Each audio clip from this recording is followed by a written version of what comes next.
मैले चाहिँ बुढालाई दुबई पठाउनको लागि सुँगुरको मासुको अचार पोर्क अचार बनाउँदैछु। फर्स्ट टाइम हो, जानी नजानी जसो तसो हुन्छ गरिरहेको छु। त्यसको लागि चाहिँ मैले 1.5 केजी मासु लिएको छु। त्यसलाई चाहिँ मजाले नुन बेसार मोलेर म्यारिनेट गरेर एकछिन छोडिदिएँ। त्यसपछि मजाले यसलाई तेलमा डिप फ्राई गर्ने। यति भयो हेर्नु न मासु।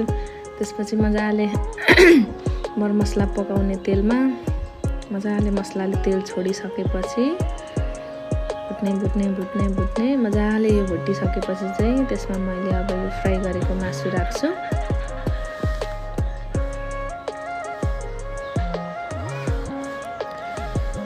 मासु राखेर मजाले चलाएर त्यसलाई मिक्स गर्छु। निकै बेरसम्म चलाउँछु। हेर्दाखेरि चाहिँ एकदमै मिठो देखिएको छ। म चाहिँ खाँदिनँ, मेरो चाहिँ बुढाको लागि हो। कस्तो मिठो देखिएको छ, खाउँ लाग्ने। यसमा चाहिँ अब सेलाइसकेपछि म थोरै भिनेगर एड गर्छु। यस्तै देखिएको छ लास्टमा यो।